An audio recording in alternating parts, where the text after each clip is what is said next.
ធ្លាប់ហោះហើរទ្រង់កសិកម្មថតបានប្លង់ផែនទីតែច្រឡំដៃលុបបាត់មកដឹងវិធីសាស្ត្រមួយនេះធានាថាអាចរក្សាទុកប្លង់ដែលបងប្អូនទាំងអស់គ្នាធ្លាប់មានបើទោះបីជាបាត់ក៏អាចទាញយកមកប្រើប្រាស់បានវិញផងដែរជំរាបសួរពុកម៉ែបងប្អូនស្វាគមន៍មកកាន់កម្មវិធីខ្លីៗអំពីទ្រង់កសិកម្ម DJI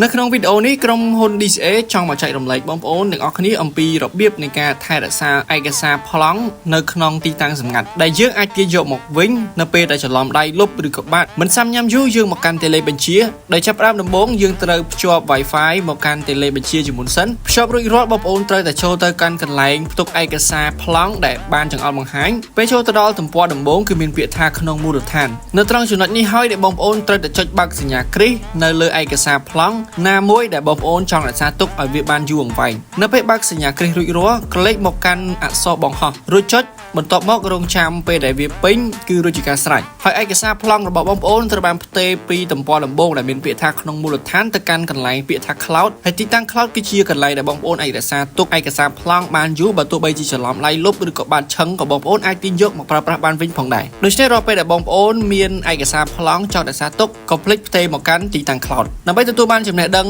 នៃការថែទាំដ្រូនកសិកម្មនិងគន្លឹះថ្មីៗបន្ថែមទៀតបងប្អូនអាចតាមដាន page ដ្រូនកសិកម្ម DJI និងកុំភ្លេច like follow page ដើម្បីទទួលបានដំណឹងផ្សេងៗទៀតនៃដ្រូនកសិកម្ម DJI ពីក្រុមការងារ DJI